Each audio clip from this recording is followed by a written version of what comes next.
What is up, everybody? In this interview, we will learn from Sean at the Comics and Crypto podcast We've had so many amazing comics already drop on the most undervalued comic books on VEVE, the best unreleased Marvel comic book, the battle between the Marvel comic book number 1 and the Amazing Fantasy number 15, low mint comments or high mint secret rare, how Sean Escrowed the biggest partner statue NFT on the app, and last but not least, we'll learn about this particular comic book that Sean just bought 1,000 copies of.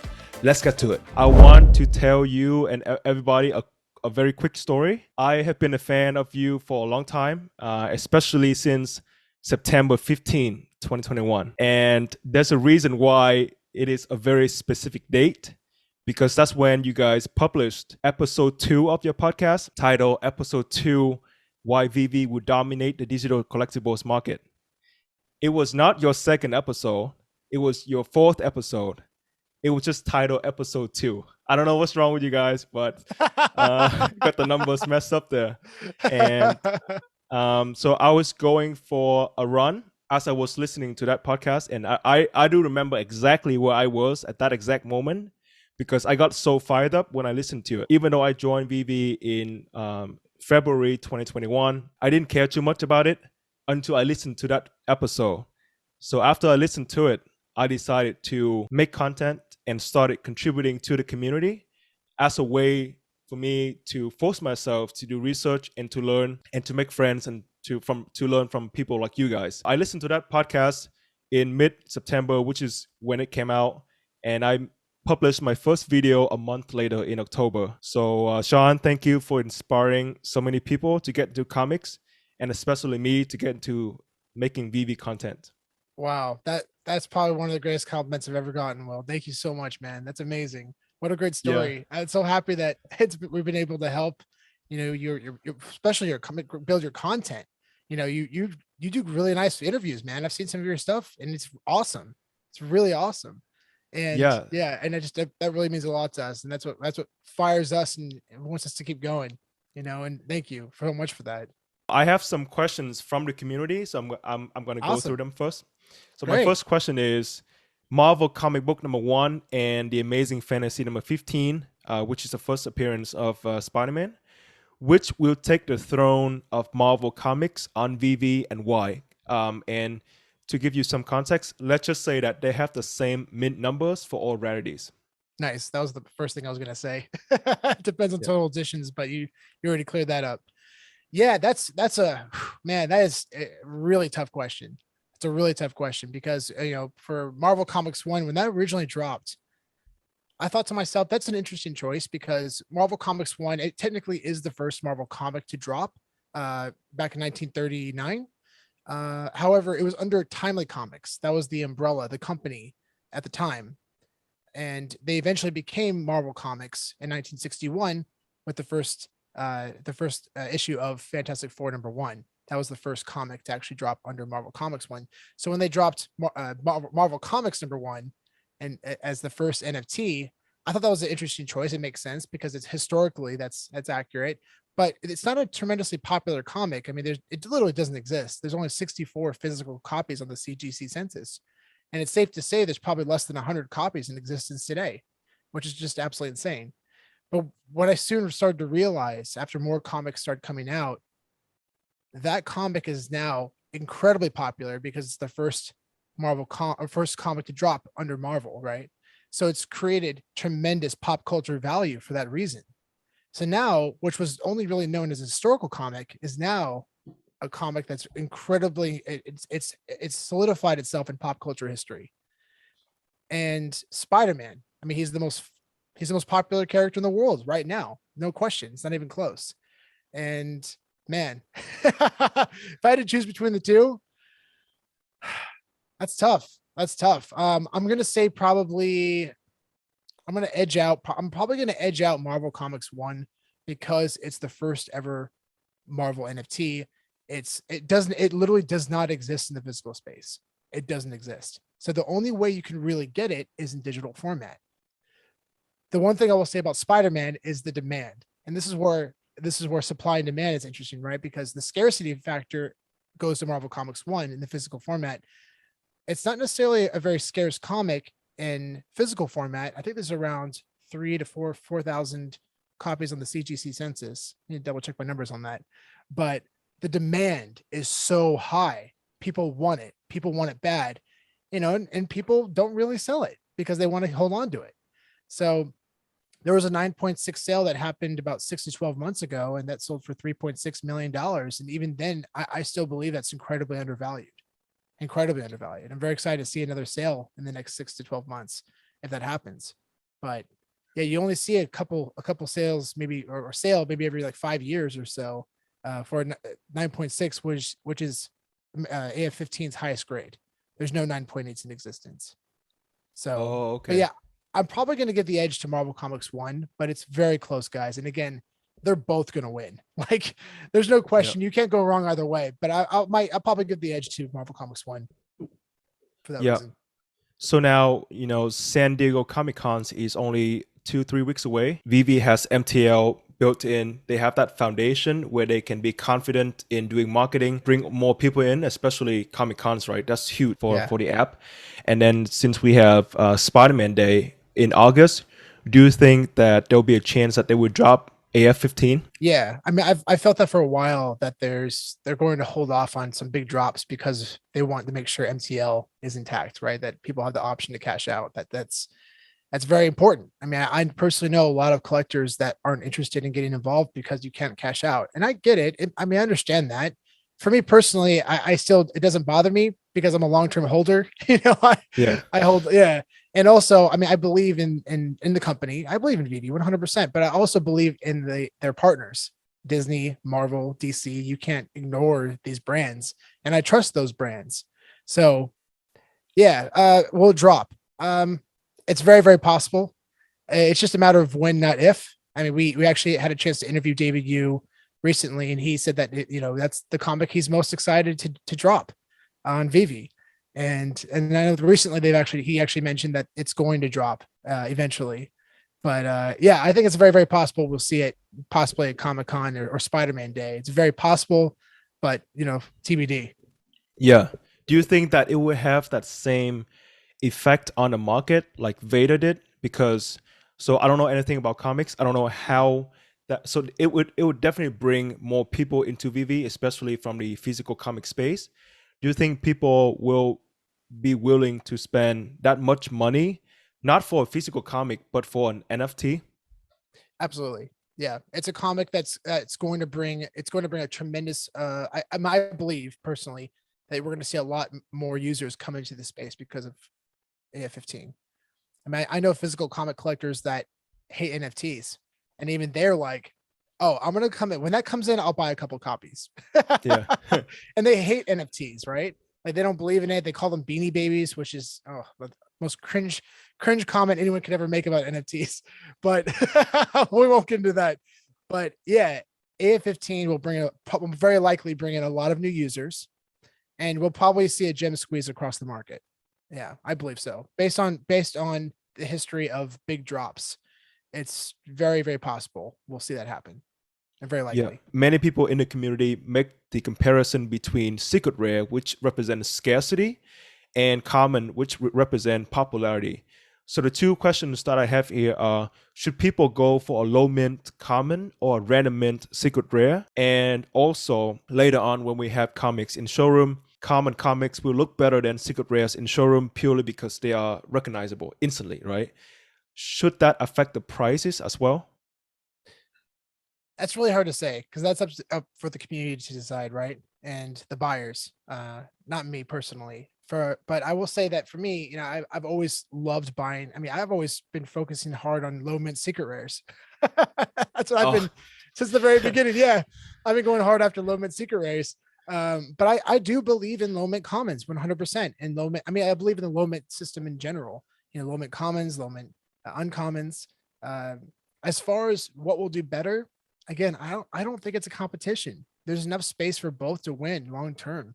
Some will do better than others, and time will tell. Especially being able to track past sales, you'll be able to figure out this stuff for sure. But yeah, it's not really a competition in my eyes. I mean, it's not about what's going to do better than the other, but it really comes down to your investment, what's your budget, what's your buying opportunity. But I do believe in both tremendously. Talking about comics that haven't come out on the app, I'm gonna list a few of them, and I'm gonna ask which one are you most excited for and why. Yeah. Okay.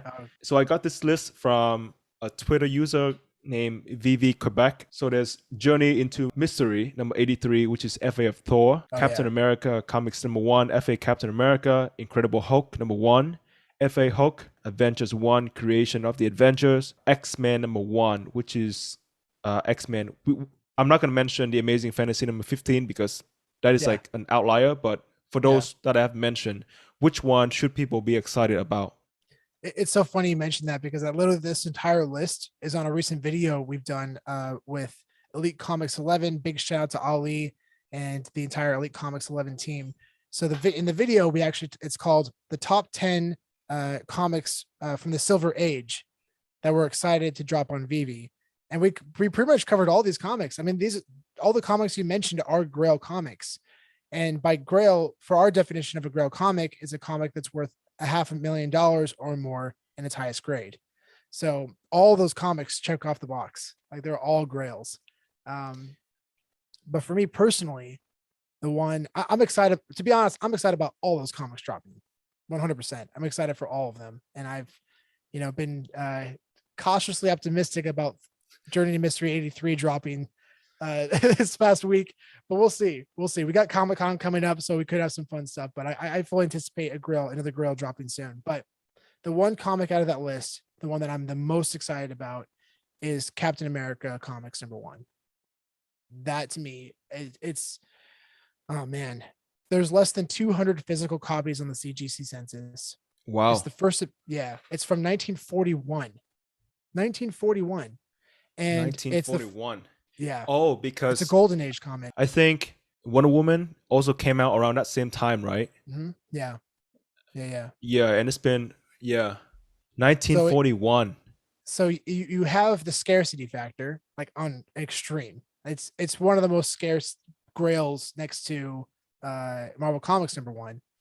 So less than 200 copies in the CGC census. It's the first appearance of Captain America, Bucky Barnes, and Red Skull.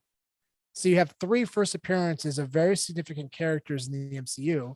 And also on top of that, he punches Hitler in the face, like in the jaw. You can't beat that. Like that's just most. Yeah. Which, and I didn't realize this, but if you go on the Captain America statue set that dropped on VeVe, there's one statue. I think it's the rare. Yeah, it's the rare, and it's called the Punch, and it shows him and it stands like this.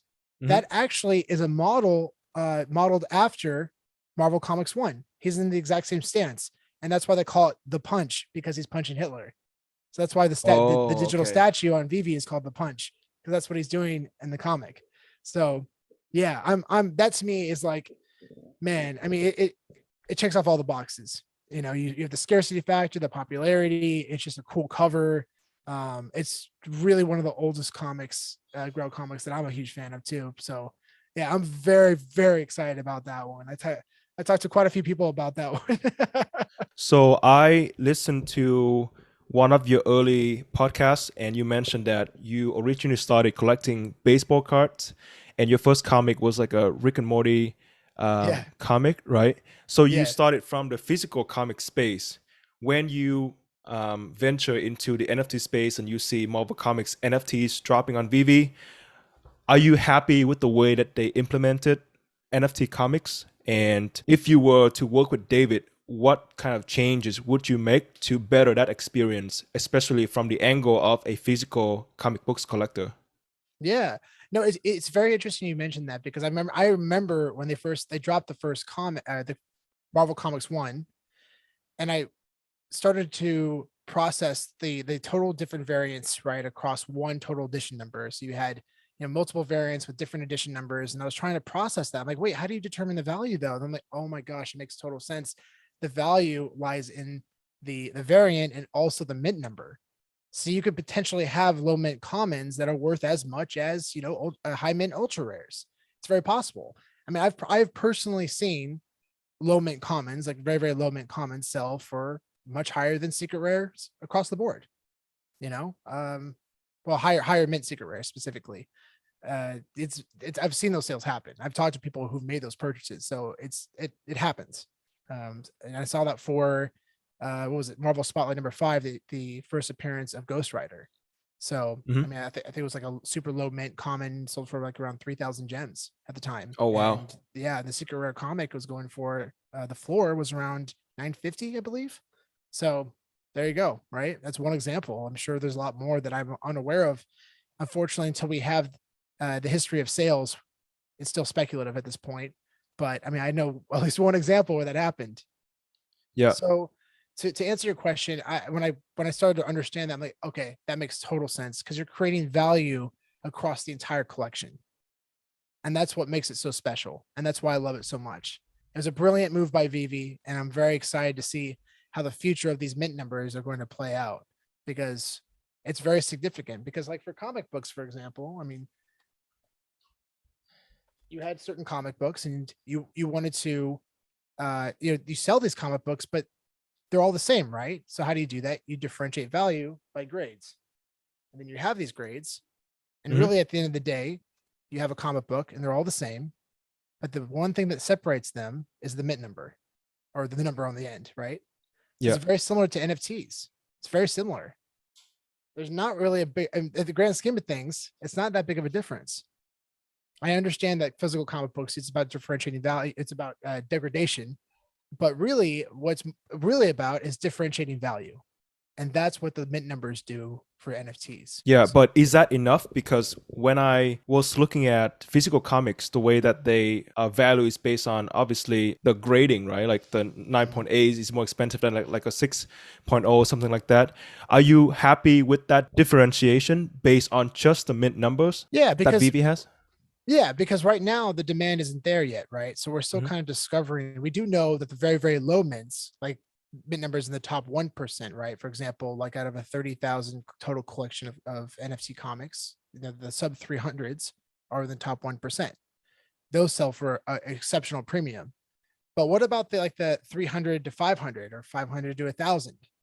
Over time, I think we're going to identify these as more significant than where they are right now. Right now, a lot of those numbers are kind of selling for the same, between like 500 to 1,000 for like, for example, for like a comic book total edition of 30,000. But over time, I think those numbers are going to be more and more significant, especially when you start to track past sales. But right now, the demand isn't there yet, but that will grow over time as more users come into the space. Right now we have, let's just say conservatively 150,000 active users. Let's say conservatively. What's going to happen? There's 5 million, 10 million, 20 million, 50 million people that are obsessed with the space. It's gonna become more significant over time, in my opinion. And what would that catalyst be to pull in physical comic book collectors? Because you mentioned that Mhm. people like in your space are making fun of you for collecting these images online, right? That Yeah, doesn't yeah, have many yeah. value to many people. So what would that catalyst be beside the major release, like, oh, this AF-15 or Action Comic Books #1 will drop on VV? What are the other factors what that will get people to join the app and start collecting NFT comic books? Yeah. Let's see some of the factors for physical comic collectors. Well, I just want to point out real quickly. I don't think that this space needs physical comic collectors Hmm. for it to grow. I mean, VV is creating collectors. They're creating people who are starting to quickly understand the space, that are understanding the value of these comics. So in a way, they're creating new collectors. So, and it's growing exponentially. I mean, really fast over the past year. I mean, you're going from just a few thousand people to 150,000 plus people with no marketing is unbelievable. I mean, I don't know. I don't know many companies that have Yeah. done that, have accomplished that. It's truly unbelievable.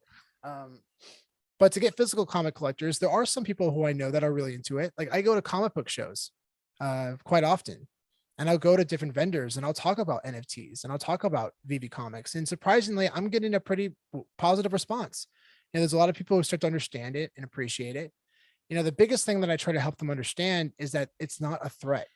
First and foremost, I mean, that's the biggest thing, right? Is that they're for the most part, I feel like people are kind of pushing it off because they don't understand it. They don't want to be a part of it because it's not their world, right? It's not the things that they invest in, the things that they understand.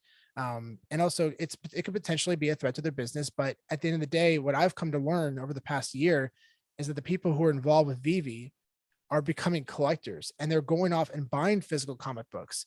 I've talked to dozens, if not hundreds of people now that are asking me questions about physical comic books and investing in physical comic books because they're excited about this space. They're excited about collecting. And that's the thing that I think that a lot of physical comic collectors and vendors need to understand is that this is a massive new audience that could, they could tie into to what they're doing. So yeah, I mean, as far as them getting involved, first of all, I think it's important that they understand what NFTs are. Yeah. And I think that's going to take time. But once they start using NFTs for everyday life, which is inevitable in my opinion, like their passports, their car keys, documents that they sign and send every day. When it becomes part of everyday life, they'll start to understand what NFTs are. But as far as these comic books, yeah, I mean, it's gonna be interesting. I mean, I feel like there's gonna be people who are just gonna get it. They start to understand it more and appreciate it. But there's gonna be people who are just stubborn and they're just not interested. But it's okay because at the end of the day, they're both tied to the same IP, right? Like Fantastic Four 1, that physical comic book is incredibly valuable. As a 9.6 grade, there's only 2, I believe, or 3 copies in existence. And if one of those sold, I would not be surprised if it sold in excess of $8 million. Now, if that happened, if that sale did happen, what would that do to the digital space, the NFTs? Right. I would presume that it would help them out tremendously. And same with the digital sales. When those start to go up in value, it's going to complement the physical side. So that's my opinion. I believe they're going to complement each other very well over time. And it's not a competition because they're both growing under the same IP. Something else that you mentioned is that the 2 factors to determine the value of a comic is A, the first appearance of a major character, and B, speculations. So first appearance is very easy to track, but for speculations, how do you track speculations? Yeah, definitely. So there's a lot more factors, by the way, that play into value for comic books. It doesn't have to necessarily be just being FA. I mean, first editions, like the first issue of a series, is always very popular. And there's a lot of variants out there too that are incredibly valuable. There was one recently that I recently discovered I didn't even know existed, and it was a modern comic and it sold for around $40,000. I mean, I had to contact Sleepin. So big shout out to Sleeping Comics. He's an amazing guy and such an inspiration to the space. But I had to say, Sleeping, what is this? I've never even heard of this comic. And it sold for $40,000. And he said, oh yeah, it's an incredibly rare variant. Like, oh, all right. It was a Spider-Man comic, a modern age. But as far as what was your question? As far as it was, we know that speculations is a big deal when determine the value of a comic. How do you keep up with these speculations? Yeah. So really that comes down to just being on top of news for the MCU. Like what characters are coming to the MCU, what potential shows are coming, staying on top of that, right? So understanding what could potentially be coming, buying into what you think is, because the thing is about speculation news, like especially like news that comes about the MCU, you don't know if it's legit or not. There's no way to really know. But it's important to keep track of, stay on top of this stuff, because as more news comes out, the more you start to understand, and the more you start to, make proper assessments to know if this is actual facts compared to just guessing. There's a great YouTube channel called Everything Always. I really, really admire the work that he does, but he talks about a lot of spec in the MCU, and I strongly suggest following his content. There's a lot of stuff on Key Collectors Comics is another one that's interesting. Go Collect some stuff as well. But really, at the end of the day, you need to just don't read one article and say, oh yeah, this is going to happen, because most of the time it doesn't. So you just really need to consistently just put the time and research into this news or whatever it is that you're trying to invest in, because most of the time it doesn't come to fruition, this stuff. But yeah, it sometimes it does. Like for me, like one of my biggest investments, one of my most proudest investments was a Submariner #1 as the first issue of the Submariner solo series, and it's a 9.6 grade, and I bought it for around, I think, $1,500. And because I kept hearing news about Submariner potentially coming to Black Panther, being the villain in Black Panther 2. Okay, can I stop you real quick? Yeah. So I watched one of your videos, and you guys mentioned how the fact that an actor posted a photo of filming that was taking place in a pool, In a water and there tank. was Yeah. speculations that there would be this like aquatic character or superhero Yeah. in it. That's really wild. This wild. Yeah. So when I saw that, I was like, okay, boom, I'm making a purchase right now. Then like a week later, the same copy that I bought was 2 to 3x. It sold for like 5 or 6 thousand. So it was like 2 to 3x my investment. Yeah. And it's one of my proudest investments that I've made in the physical space. Of course, that was until I came across VEVE, where 3x isn't very big. Yeah. I love that. There's a great someone told me this. There's a meme out there that talks about how, stocks, my stock portfolio went up 2x or 3x today. And then you see a crypto guy, he's in bed. He's like, I don't get out of bed for anything less than 10x. Yeah. That's so funny. But yeah, see, that's the whole point, right? Being ahead of speculation. To me, I saw that. I'm like, okay, well, this is evident now. I've heard news about specific actors being casted, which sounds like they're probably going down. I think the Mayan, it's good. So in the comic books, it was about the Atlantis Empire, but now apparently they're going to focus more on the Mayans, which is very interesting and very exciting. But yeah, there's just so much news, so much speculation. I feel like, okay, this has become more truth than just spec. So that's why I decided to pull the trigger. And on top of that, the investment that I made was under fair market value from its 2 previous purchases. So I'm like, okay, here's a comic that I'm getting under fair market value. Great buying opportunity. It's in my budget, and I can see the big upside here. And sure enough, it's paid off. So The reason why I asked that question is, I think for people who knows nothing about comic like myself, we like personally, if I were to get into comics, I would watch your video or Sleeping Comics, but I was just curious about your method of getting these news. Like I think you mentioned how you guys would look at those photos of these actors, or you would look at the trailers of the movies to see if there's any appearance of a certain character in it. It's very fascinating for me how you would do that. So after you saw the news, you went and bought the comics right away? yeah, I went and made the purchase because I was on the fence about it at the time anyways, because I kind of wanted to do it because there's just a great buying opportunity. But then once I saw that photo leak, I was like, okay, this is this is probably going to happen. And now it's become pretty clear that it's going to happen. I would say it's like 90% chance going to happen now. Yeah. Are you going to take profit? What is a reasonable return on investment for these comics? Or you are just somebody who just hodl and don't sell at all? I'm always a long-term investor, so it's hard for me to make those kind of assessments on the short term. But it really comes down to you and your own strategy as an investor. Like, what is your goal? I'm for the long haul, so I don't really have, as far as an ROI. I'm not really looking for anything in the short term, because on the short term, I mean, 2 to 3x, that's awesome. Anytime you sell sell an investment that's in the green, and you made a profit, you did great. You did great. But at the same time, for me, I have clear long-term visions for a lot of my investments, and I do have set goals for the long term. So yeah, so that I hope that answers your question. Yeah, for me, I definitely have expectations for the long term, and in my mind, it is important to think about, okay, well, I won't sell this for less than this, and it's important. I think it's important to stay convicted to your investments, because if you really believe in something and you really put the time in and the research into your investments, and you really believe that these things can reach that for multiple reasons, just stick with it, because in the end, it's going to pay off. It very likely could. And man, I hear so many stories when people talk about, oh, I sold way too early.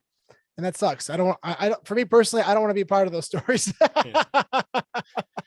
Yeah. So yeah. Yeah, I think it's very interesting me to understand your profit expectations, because for many people, they want to hodl it as long as possible. But for certain people, like one of my previous interview with Danny Boy Layak, yeah, he's like a big VV trader. Like you probably see his name on major listings on the market. Yeah, his Danny, yeah. His real name is Neil. So his Neil's acceptable profit margin is anywhere in a range of 30% to 200% for most items. It's very different than what we usually see, because for most of us, we would expect our 10x or 20x. But for Neil, for Danny Boy Layak, maybe like a 2x is fine as long as he gets liquidity to keep playing the game, then he's happy. Yeah. Yeah. Yeah. So so he's more of a swing trader. Yeah. Yep. Yeah. Yeah, definitely. Yeah. And to my knowledge, he's done exceptionally well. Um, and yeah, man, swing traders really need to know the market Yeah. like really well, but most importantly, understand the IP as well, right? Because like now we have starting to have frame of references. You know, we had the Walt, we had Spider-Man Secret Rare, we had Darth Vader, we've had massive comic book drops too. So there are, unfortunately, we still don't have the opportunity to research past sales, but we do have a reference as far as floor value and the history of floor value. So that does help significantly when researching and investing in this stuff long term, especially when it comes to like new IP that's being dropped on VeVe. Yeah. So this is the first question that came up in my mind when I wanted to chat with you, which is, and it may sound kind of stupid because I don't know too much about comics, but how long does it take for comics to mature? So the Action Comics #1, published in 1938, sold for $3.2 million in 2021, which is 83 years after it came out. And Amazing Fantasy #15, published in 1962, sold for 3.6 million last year, as you mentioned earlier, which is 60 years after it came out. So like these comics, they came out almost a century ago, like at least 6 to 8 decades ago. They took a long time to appreciate to a point where people would take notice of them, right?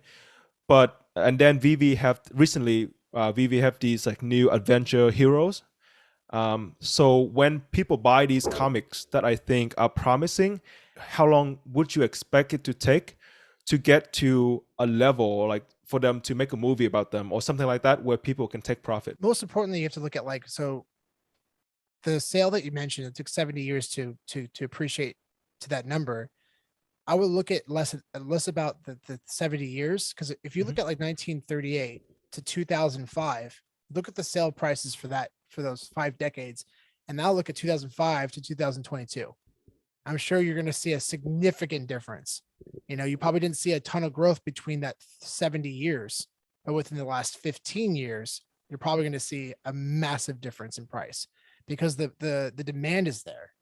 The demand, the market, the collecting market has grown exponentially over the past 10 to 15 years. And a lot of it is because of the MCU and the popularity that these Marvel characters are bringing on film. Superman has always been, you know, it's Superman. I mean, it's been said that his symbol is as recognized, if not more recognized, than the Holy Cross. That's crazy to think about, but it's Yeah. true. And yeah, whether it's just the fact that you're even having that kind of debate is unbelievable.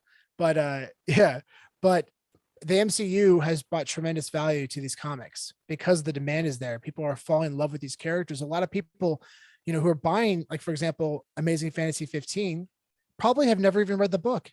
It's in a sealed case, and I doubt they've gone and on like Marvel Unlimited and bought, you know, the app where you can buy the comic and read it. But they understand Spider-Man. They understand it's his first appearance. They understand the value and the increased value it's had over the appreciation it's had over the past 5 to 10 years. So as an investment, they understand there's big upside. So yeah. And as far as the characters that you're mentioning, so for example, like let's say like America Chavez, you know, her first appearance comic just dropped recently. Kamala Khan, same with her. First appearance Yeah, yeah. comic dropped on VeVe, and Young Avengers #1. Those are all modern age comics, very significant, and they're all new characters in the MCU. I've been talking about this for quite some time, but I'm a huge believer in those comics because I know that that Marvel has massive plans for those characters long term. I mean, like if you look at Kamala Khan alone, she has her own show. She's on her and America Chavez, they have on a ton of merchandise. They're in video games now. And even I saw a video recently at the Disneyland park where they had Kamala Khan, who was like the featured character around the new Captain America, Sam Wilson, and Ant-Man. And at Oh, one point, he actually says, you know, you're a new Avenger now. And she's like, really? He's like, well, you're in training. I mean, here we are, right? this character has incredible significance. And also I saw a video with Everything Always. Again, big shout out to that channel. That guy's awesome. He was over at a friend's house and he was watching a trailer for, I guess a trailer popped on for Into the Multiverse of Madness.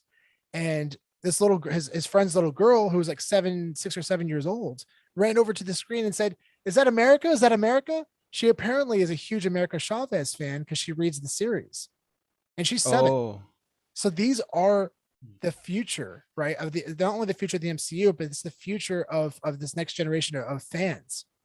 So I mean, there's kids today. If you ask them who's Spider-Man, they'll say Miles Morales. They don't even know Peter Parker. They know Miles Morales. So yeah, and that's why, for me, relevance and popularity, those are the real biggest factors when it comes to investments, especially for comic books.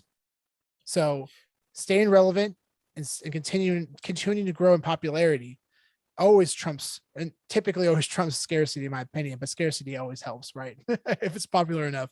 But like Ultimate Fallout #4 has so many comics, has a ton of comics. There's about 5,000 9.8 graded comics alone, which is insane.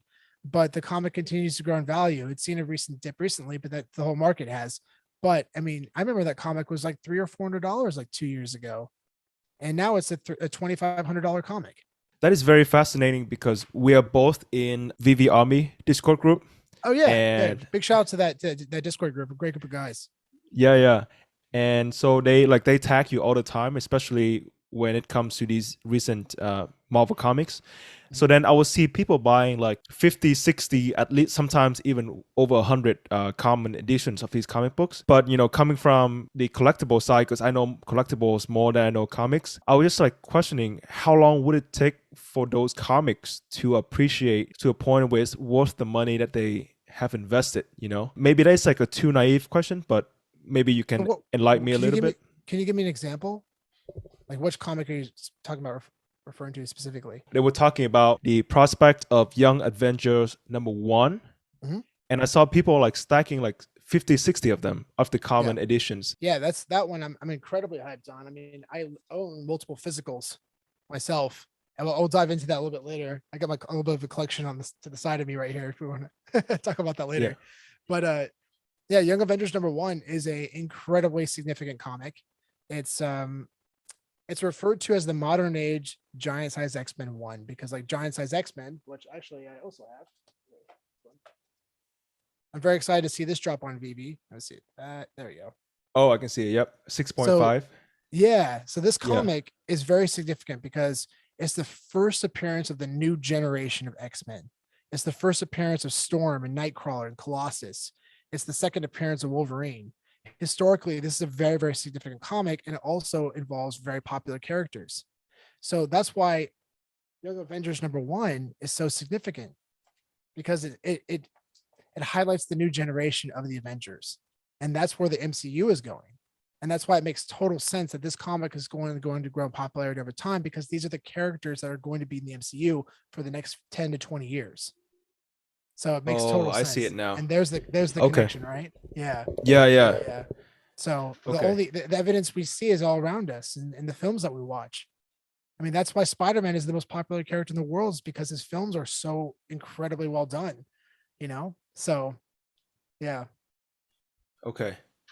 I will probably take some extra time as I edit this video to stack those comics before people know. That was one of the first comics I was incredibly excited about. I will say though, I am a bit bummed out that the secret rare and the ultra rare they only showcase Hulkling and Wiccan, because it has 5 first appearances on that comic. It's not just Hulkling and Wiccan. And again, this is all in Marvel. This is not VEVE's on VEVE. This is 100% on Marvel. I'll be very clear about that. They made the final decision on this, so they signed off on it. But it's the first appearance of Patriot, Eli Bradley, who we saw in Falcon and the Winter Soldier.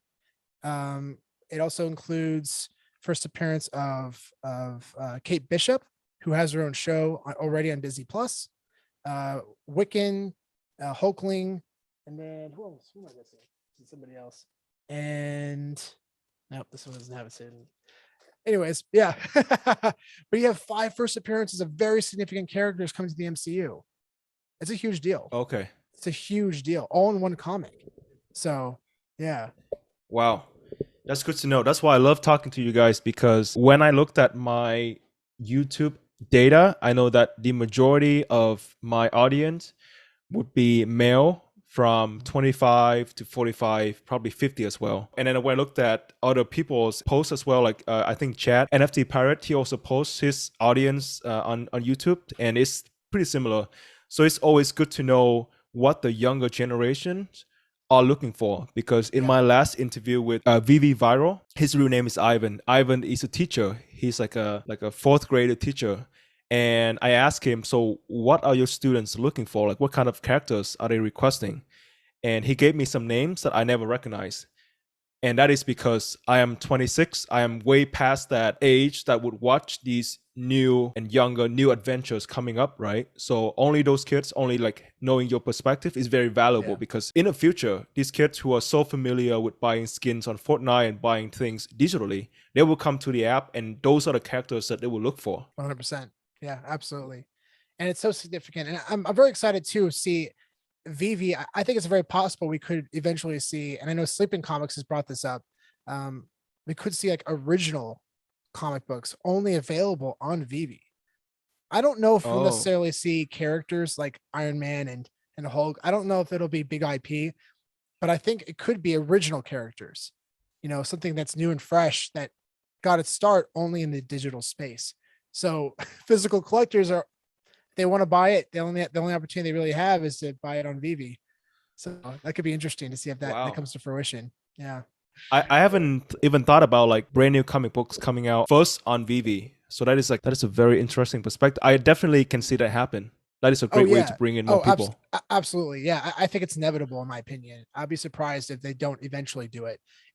There's no timeline on that, but yeah, I think it makes total sense. And especially like we mentioned before, how do we get the physical collectors involved in this? Well, there you go. The only opportunity they have to invest in this stuff is to actually get involved and get on VEVE. Wow. Checks off all the boxes. That just made me even more bullish on VEVE. yeah, it's exciting, man. Yeah. And what's really cool, and I know that Reese has talked about this a lot, but like for me, I'm a huge signature fan. I love getting my comic book signed. So like here's a Hulk 340. This is one of my favorite comic books. Like, look at this cover. It's unbelievable. Is that signed by Todd McFarlane? It's signed by Todd. Yes, it's signed by Todd McFarlane. Wow. Yeah, and you'll see it's Wolverine fighting Hulk, and you see the reflection of Hulk's face in his claws.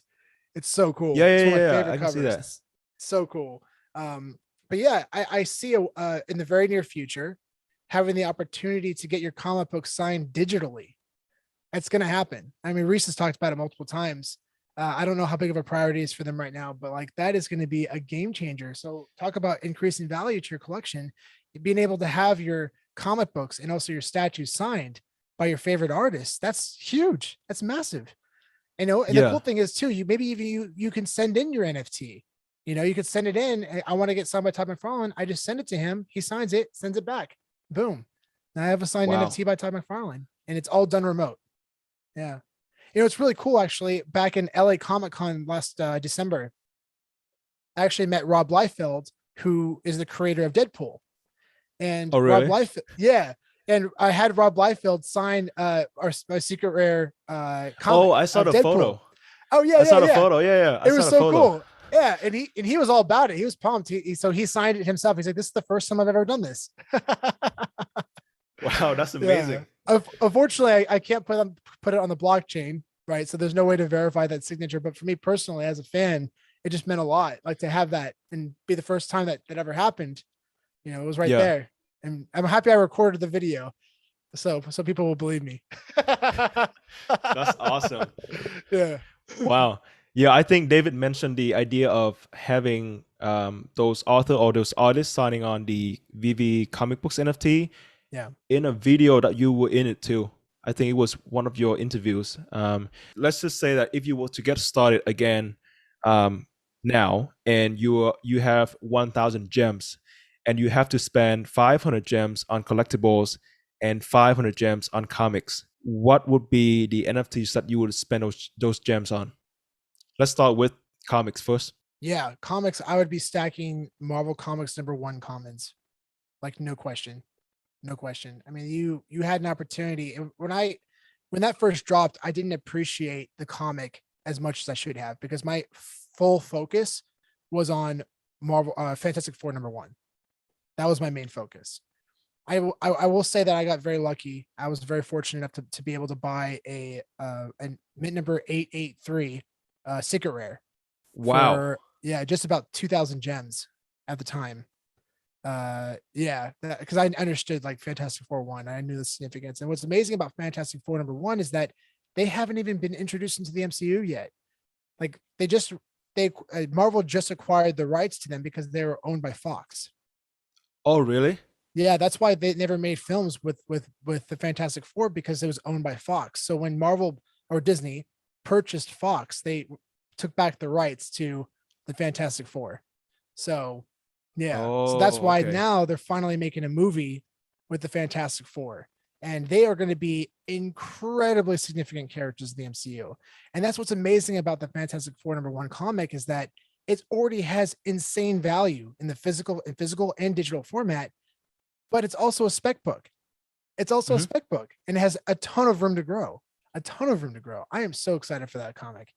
But yeah, anyway, so going back, yeah, I would probably stack Marvel Comics #1 at full price, because I kept looking at focusing on the top 5% mint numbers when I was buying them, and I was ignoring the floors. I was ignoring the floors around 4 gems, and that was a huge mistake. Oh, 4 gems. I remember that. Yeah, exactly. So I had a pretty decent stack, but if you had 500 gems at the time and you stacked 100 of those comics, I mean, dude, I mean that floor almost hit 1,000 gems back in January. Yeah. And I have no reason to believe that it won't go back to those numbers. I mean, again, this comic does not exist in physical format.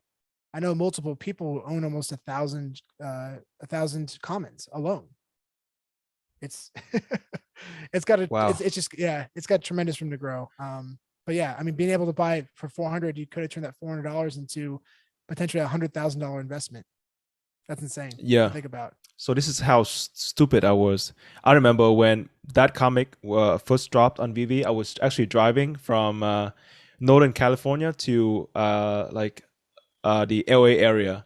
No And way. Oh, dude, yeah, I'm in the Bay Area. Next time you come back out here, man, you gotta let me know. yeah, I will. I will. Yeah. And I was like, comics NFT, like these are, compared to the statues, right? These are just images, right? So I didn't care too much about them. And I wish that I had the chance to talk to you and learn from you back then. But I think you didn't even start to make videos back when the comic books dropped, right? Yeah, I think the first video that we did was for King the Conqueror. It was for Avengers 8. That was the first one that we dropped. So yeah, Yeah. so we didn't, unfortunately. Now I know. But Yeah. So now you have 500 left, 500 gems for collectibles. What would you buy? man, that's a tough one. I mean, I probably would go back to stacking Spider-Man commons, because when that dropped, the commons were going for 25 gems. I think about 15 or 20 of them, but man, and those again, those almost hit $1,000 floor. Yeah. So yeah, that's crazy. I mean, it's Spider-Man, and it's also the first Marvel NFT. It's the first appearance it's like the true first appearance of Spider-Man. There's no debate. There's no debate. And Marvel advertises it as their first NFT. It's the first appearance of Spider-Man. Literally, when you open the app, what do you see? Oh, you see Spider-Man. Spider-Man, the common. Exactly. So I think there's still tremendous upside there. But yeah, that's probably what I would do. So now I can get to my favorite questions. So these are my personal questions. And let me give you some context. I don't know too much about comics, but why should people care about comics? And this is a pretty long question. I know that comics are important because they introduce these gigantic fictional characters to everybody, right? So they are very important that way. But at the same time, I feel like The valuable comics, the expensive comics, are the ones that are not read, like the other ones that you would buy and you would put away for 80 years and then you would get it graded and then you would sell it. So why should people care about comics? And especially when Comic-Con happens in 3 weeks and VEVE is in the same booth with Marvel, that will introduce more people into comic books as well. I think it will be very helpful to have a reintroduction from you so that people know why comics matter. I would first ask, like, do you love the MCU? Do you love Marvel? Do you love the films that have been released over the past 10 to Yep. 15 years? If that's the case, this is an opportunity to invest in the characters that you love. And that's really cool. That's really, really cool. So that, to me, that's how it connected the dots for me originally when I started investing in graded comic books. Because I've always collected comics, but up until about 5, 6 years ago, I started investing. But I mean, I was invested in this space, man. I was consuming everything I could about comic books and done a ton of research. I made a lot of contacts, made a lot of friends. So I was every day just obsessively going on eBay, going on Go Collect, and researching like a madman. So that's so I think those 2 or 3 years or 4 years until I got involved with VEVE. I mean, I probably turned those 4 years of research into what should have been probably 10 years because I was just doing this every day. But yeah, I think that's the most important thing for me is that you have an opportunity to invest in the characters that you love. And that's thing for me. Like I'm a collector at heart, but I have an investor mindset, right? So I invest in things that I love, and that's what makes it really fun. So what did you learn throughout those few years of you starting to shift your mindset from collecting to investing?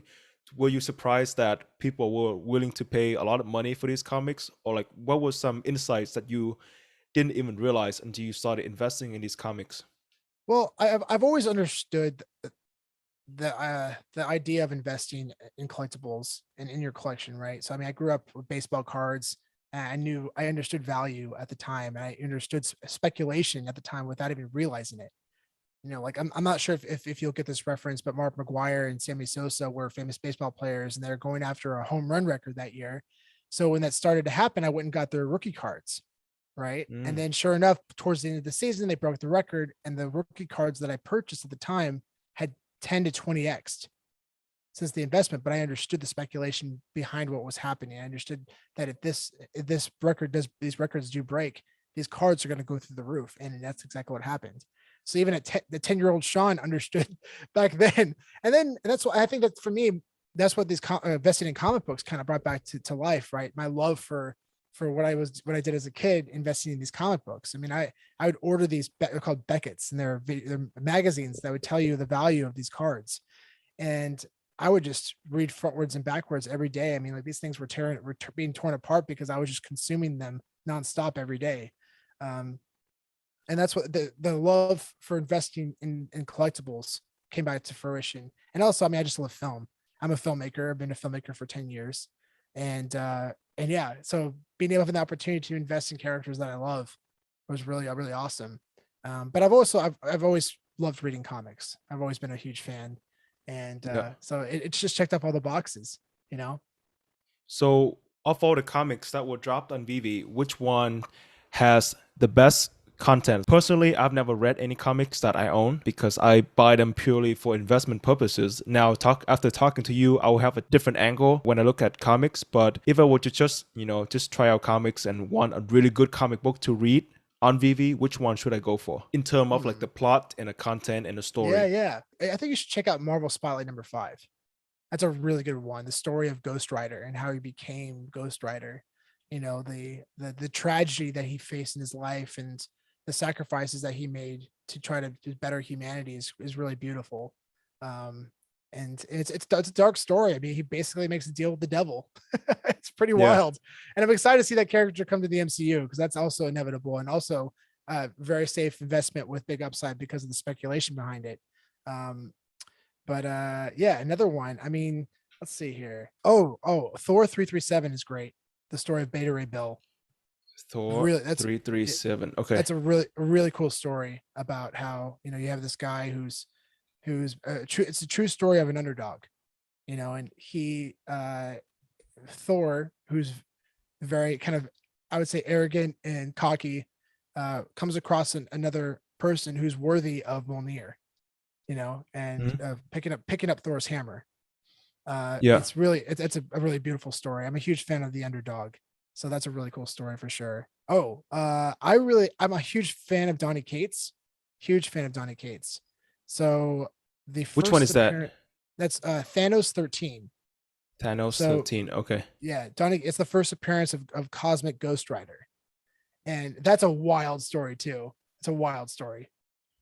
Okay. Yeah, I will definitely take a look at them. But for these comics, another stupid question. When they release, let's just say the Marvel comic books #1, I thought they only come out with one variant. Like I would expect to go to a comic book store and buy the common edition. Where do the other rarities come from? Yeah, I mean, well, I mean, for comic books, for modern age comic books, that's a common thing. You have the cover A, Mhm. and then you have different variants of the same issue. So So the yeah, content will be the same. It's just a different cover. exactly, and that's what the variant means. Oh. Is that it's the same. It's basically the same thing but different, right? It's the same issue but just a different cover. That's why they call it a variant. So I did a video on this. We focus on the importance of liquidity, and I bought 1,000 comics of a recent comic that dropped, physical comic, and You it's bought called 1,000? yeah. Yeah, actually, I wonder if I should grab a couple.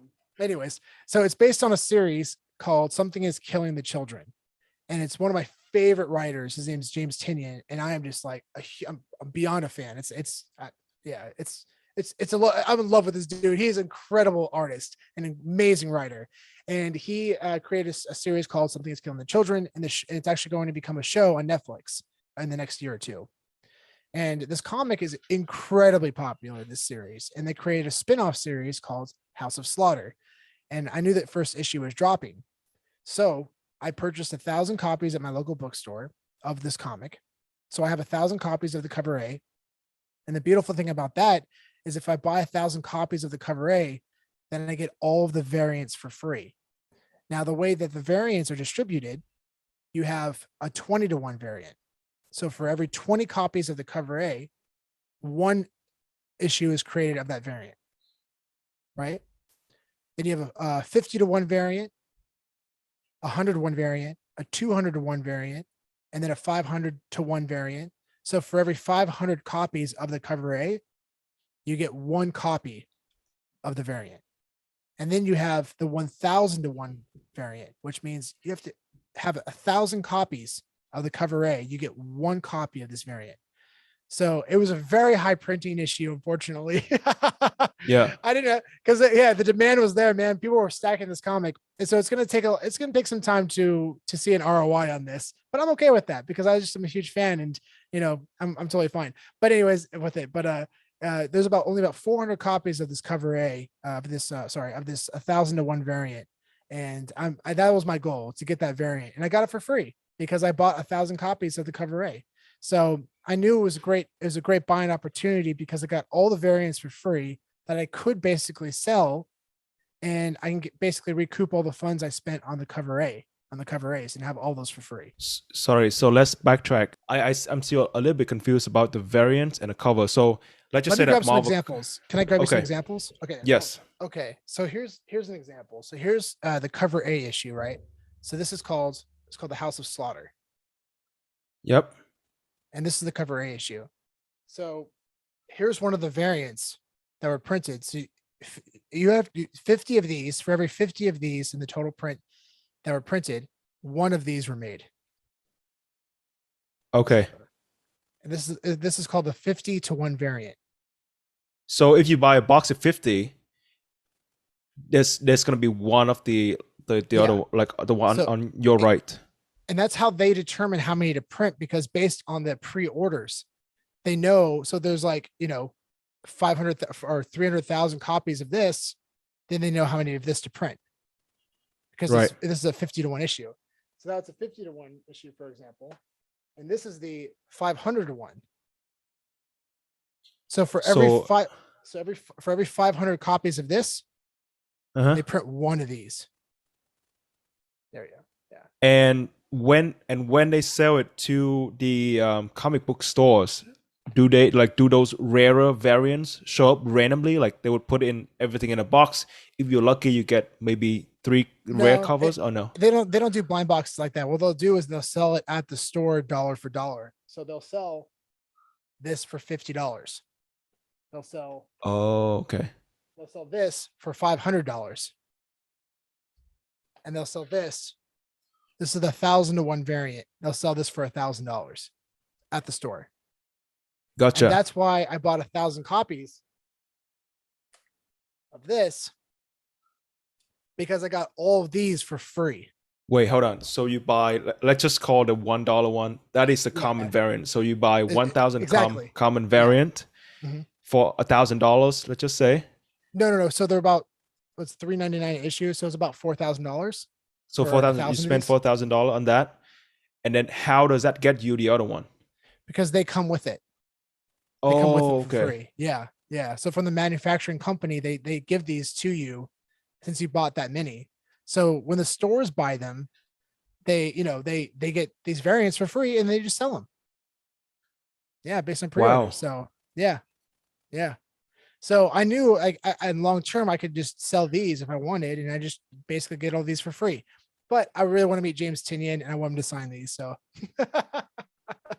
So Wow, that's on awesome. Yeah, exactly.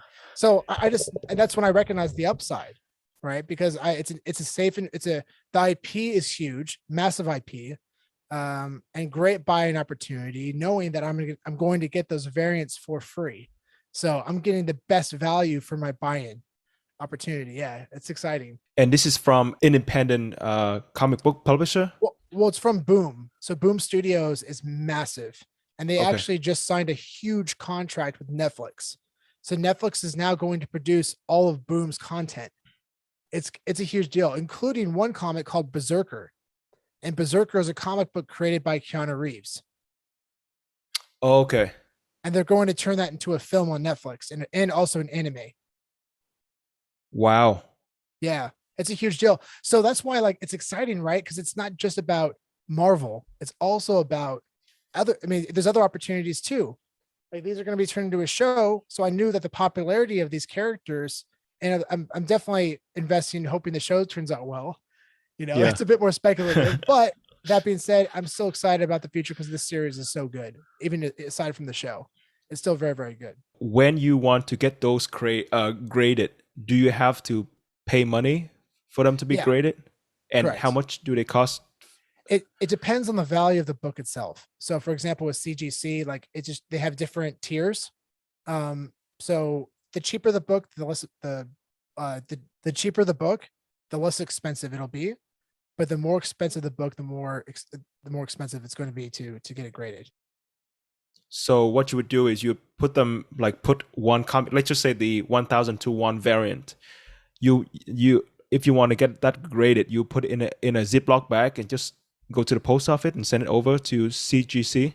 Yeah, there's materials that they send over, and you basically Okay. you put it. I leave it in a case.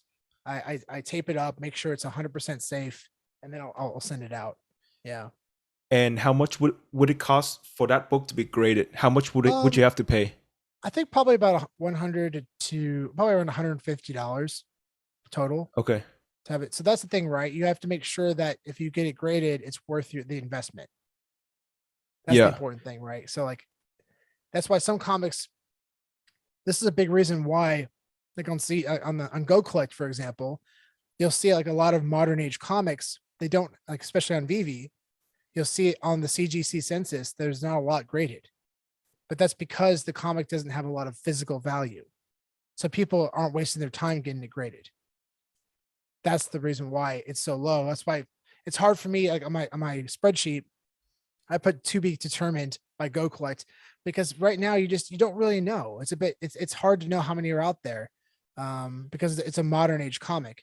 Like when Ultimate Fallout #4 first came out, there probably wasn't a lot graded, but as Miles Morales grew in popularity and the value of his comic grew, people are like, "Oh, this comic's worth a ton of money. Yeah, I'm gonna get that graded." Yeah. So So they would spend how long how long does it So- usually take for them to be graded? that's the tough part. It takes a while. Okay. It takes a long time, and CGC's lately has been backed up. I mean, this is because of the pandemic, but there's a book that I sent out a year and a half ago, and I still haven't gotten it back yet. Wow. Yeah, That's and see, crazy. yeah, and well, it's also. I mean, I was okay. So, not CGC's fault entirely. Mhm. The comic that I sent it off to get it signed by a really famous comic creator, and he's Larry Lieber, who is Stan Lee's brother, and he didn't want to do any signings because of COVID. So that's the big reason why, is because he just didn't want to do any signings because of COVID. And actually, that comic is Tales of Suspense 52, the first appearance of Black Widow. Oh, okay. Yeah, So you can yeah. send it out for people to sign it too.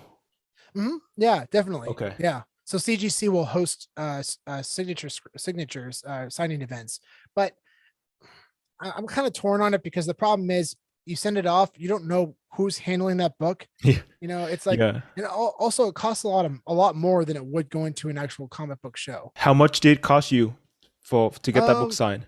I didn't go directly through CGC, but it cost like, I think, what the signature cost 60, but then, you know, everything else it probably cost like 150 to 200.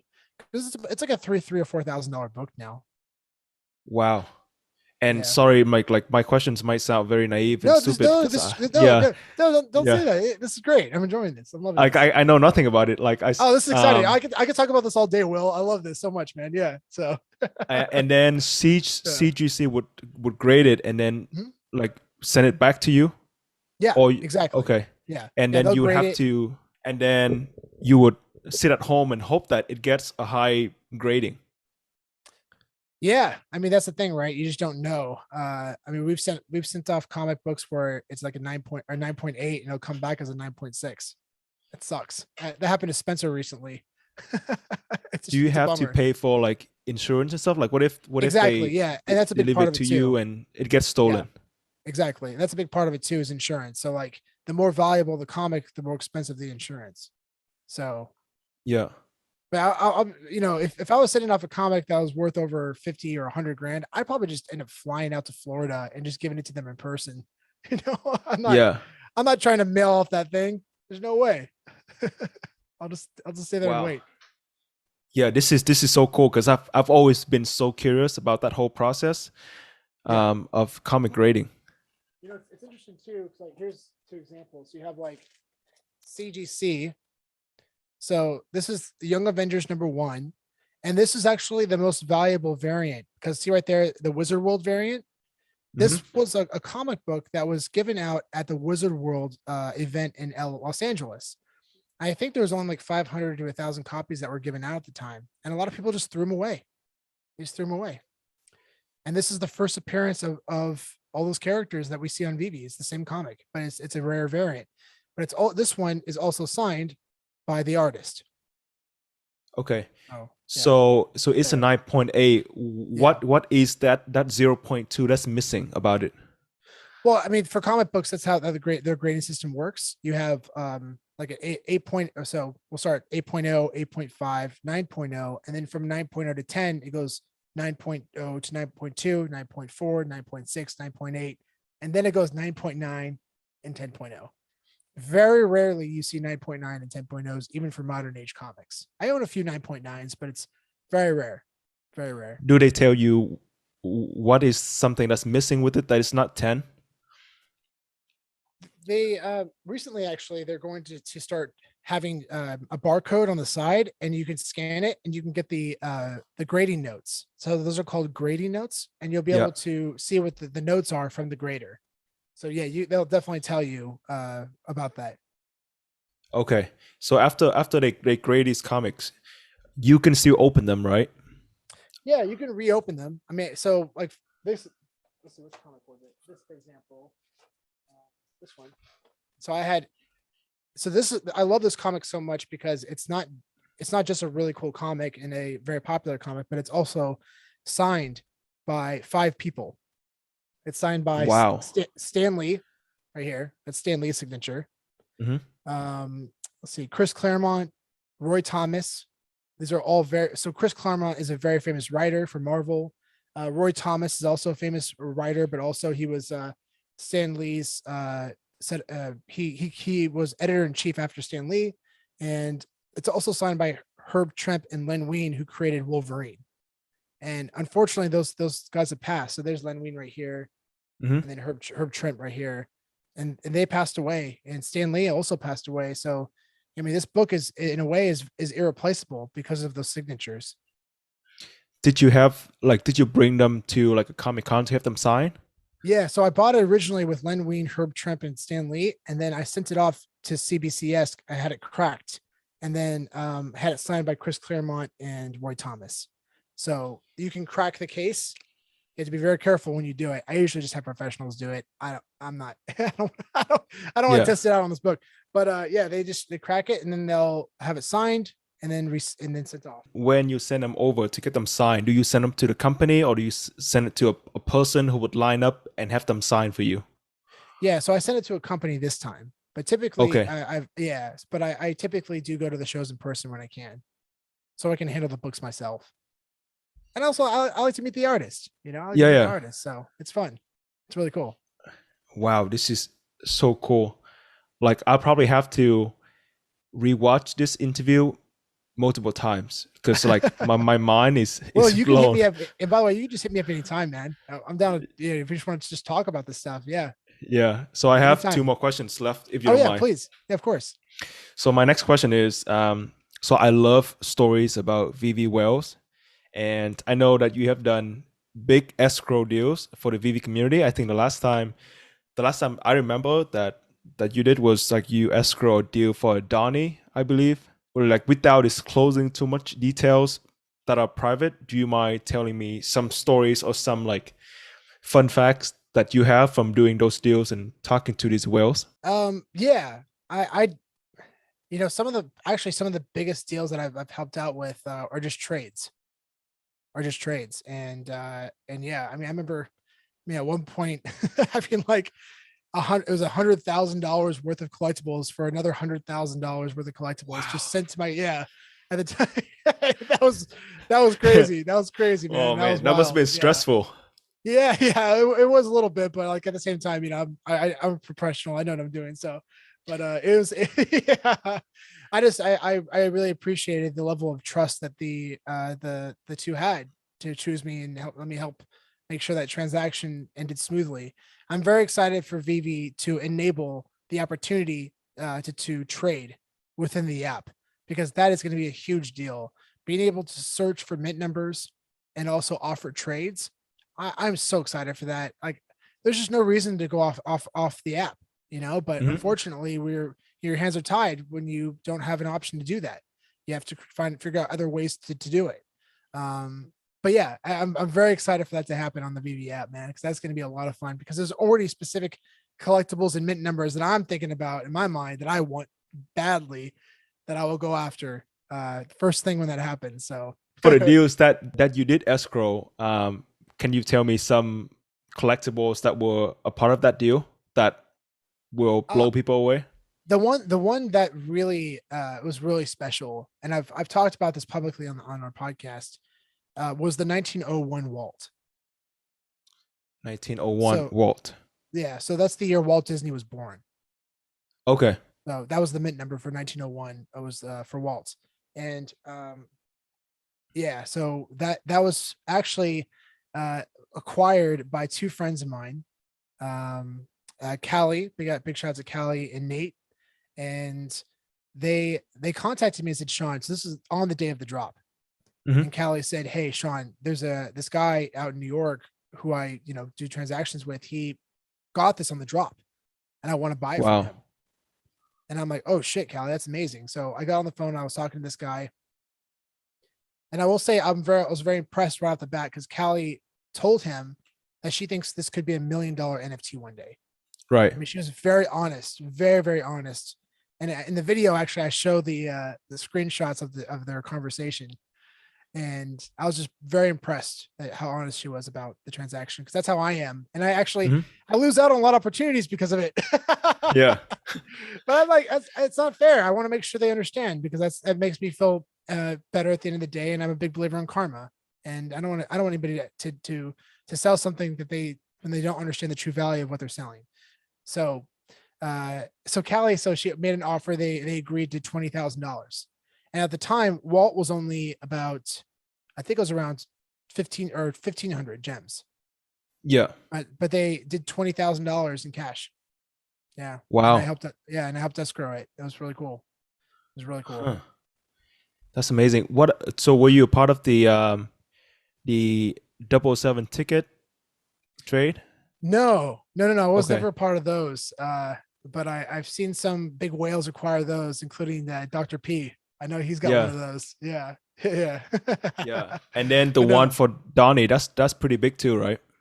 Yeah, that was fun. I just really enjoyed taking selfies with him while I had him in my account. Yeah. I got a couple good photos. But yeah, he's at a new home, and he's really happy now. Yeah. Wow, that's so cool.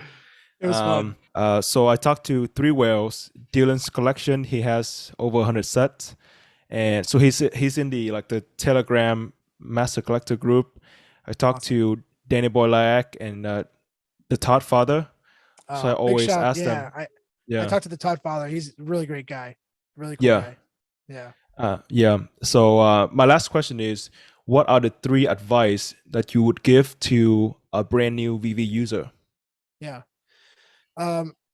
Number 1, invest in your research, or research your investments. You have to research your investments before you buy anything. Going for a drop is one thing. That's okay. You go for the drop.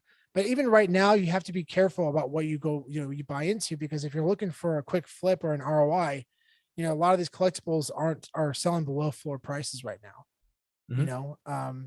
So most importantly, just understand what you're investing into. That's so important.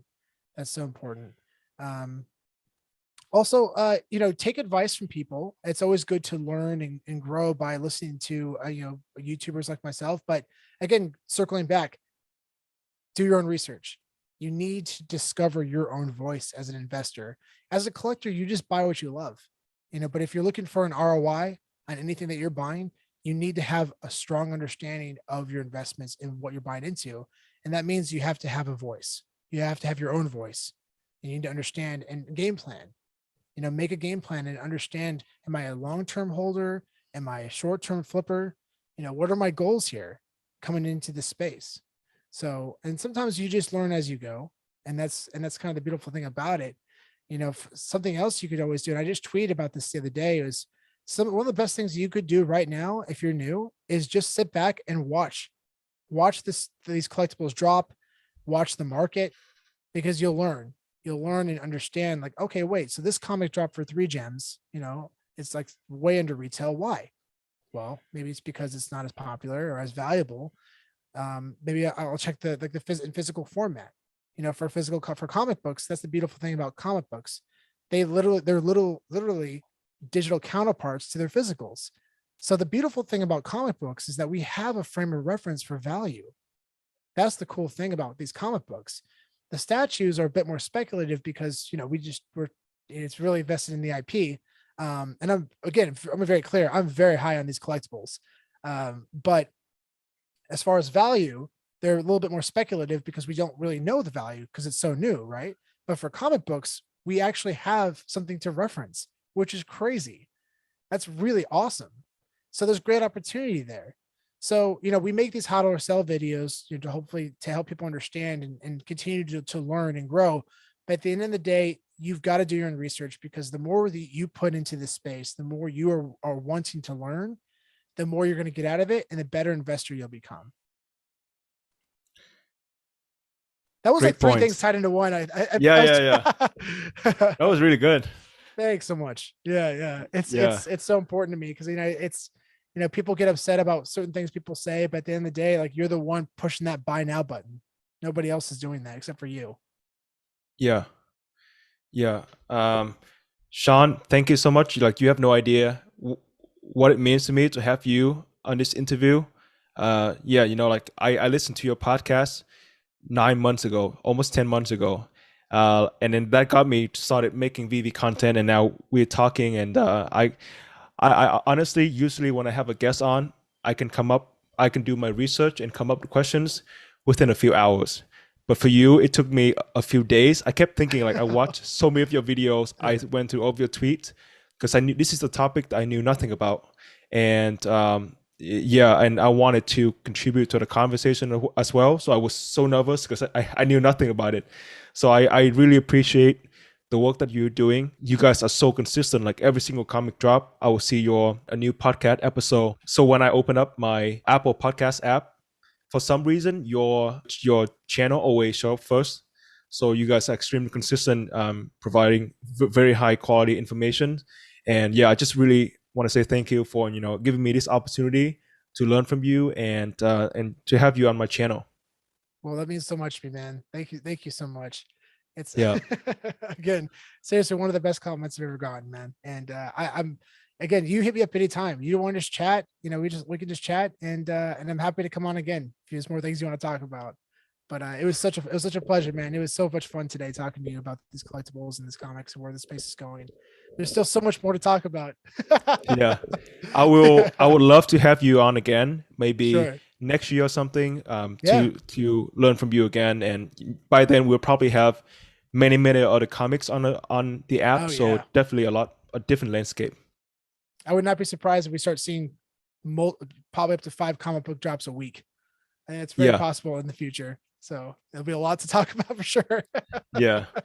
All right. Thank you, Sean. And I hope you have, I hope that you have a great weekend. You too. Well, thanks so much. And thanks again for everybody for checking this out. All right. Thank you, Sean. I'll see you next time. I hope that you have enjoyed this interview. If you do, please give this video a like. Let me know what you think in the comment section below. And most of all, please subscribe now so that you don't miss out on actionable and valuable insights that will help you to make better decisions on VEVE.